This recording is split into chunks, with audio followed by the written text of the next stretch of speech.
Assalamualaikum warahmatullahi wabarakatuh. Perkenalkan, anggota kelompok kami, Matthew Setiawan, Muhammad Akmal Torik, Zaki Usman.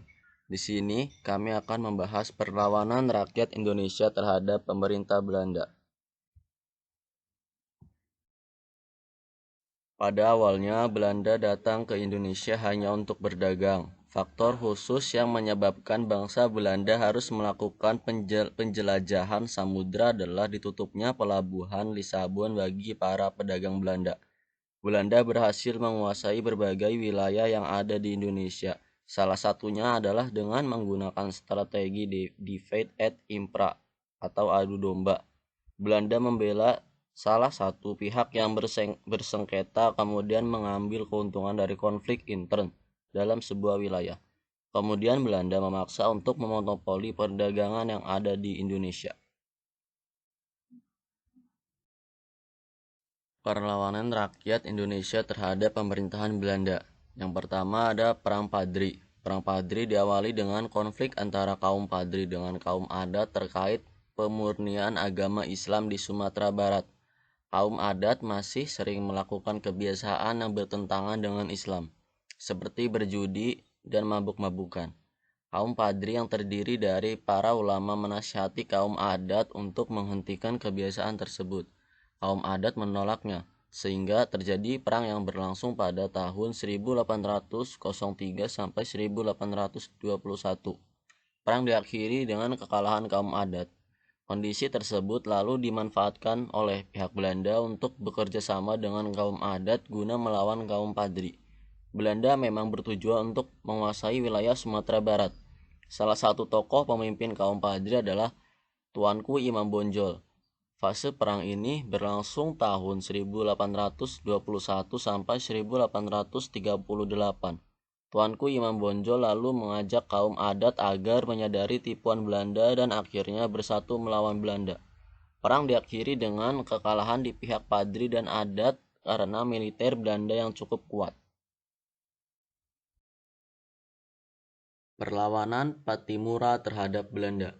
Pada tahun 1817, Belanda juga berusaha menguasai Maluku dengan monopoli perdagangan. Rakyat Maluku yang dipimpin Thomas Matulesi atau Patimura menolaknya dan melakukan perlawanan terhadap Belanda.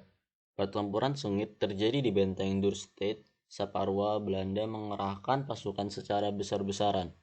Rakyat Maluku terdesak. Perlawanan rakyat Maluku melemah akibat tertangkapnya Patimura dan Marta Christina Tiahahu.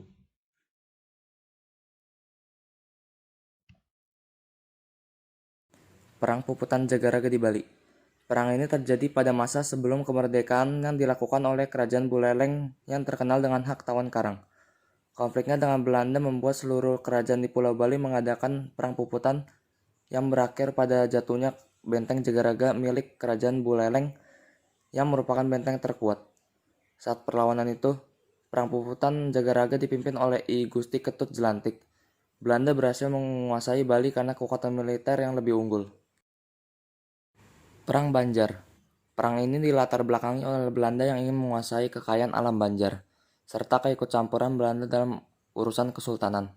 Akibatnya, rakyat yang dipimpin Pangeran Hidayatullah dan Pangeran Antasari melakukan perlawanan terhadap Belanda sekitar tahun 1859. Serangkaian pertempuran terus terjadi hingga Belanda menambahkan kekuatan militernya. Pasukan Pangeran Hidayatullah kalah, karena pasukan Belanda lebih unggul dari segi jumlah pasukan, keterampilan perang pasukannya, dan peralatan perangnya. Perlawanan rakyat Banjar mulai melemah ketika Pangeran Hidayatullah tertangkap dan dibuang ke Pulau Jawa. Sementara itu, Pangeran Antasari masih melakukan perlawanan secara gerilya hingga ia wafat. Perang Aceh. Perang Aceh dilatar belakangi Traktat Sumatera pada tahun 1871 yang menyebutkan bahwa Belanda bebas meluaskan wilayah di Sumatera, termasuk Aceh. Hal ini ditentang Teuku Cikditiro, Cut Mutia, Teuku Umar, Cut Nyakden, dan Panglima Polim. Belanda mendapatkan perlawanan sengit dari rakyat Aceh. Rakyat Aceh berperang dengan jihad, sehingga semangatnya untuk melawan Belanda sangat kuat. Untuk menghadapinya, Belanda mengutus Nok Hurgronje untuk meneliti budaya dan karakter rakyat Aceh. Ia menyarankan agar pemerintah Belanda menggempur pertahanan Aceh bertubi-tubi agar mental rakyat semakin terkikis dan memecah belah rakyat Aceh menjadi beberapa kelompok. Perlawanan Diponegoro terhadap Belanda.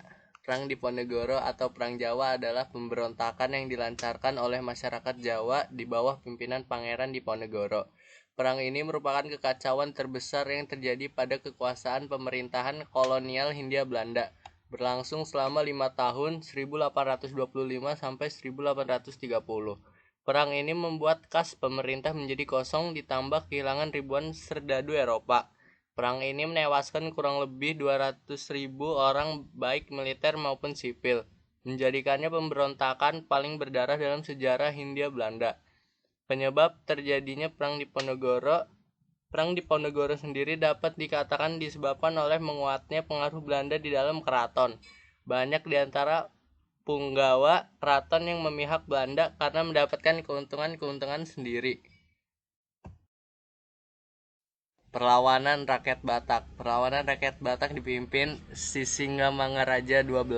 Latar belakang perlawanan ini adalah bangsa Belanda berusaha menguasai seluruh tanah Batak dan disertai dengan penyebaran agama Kristen.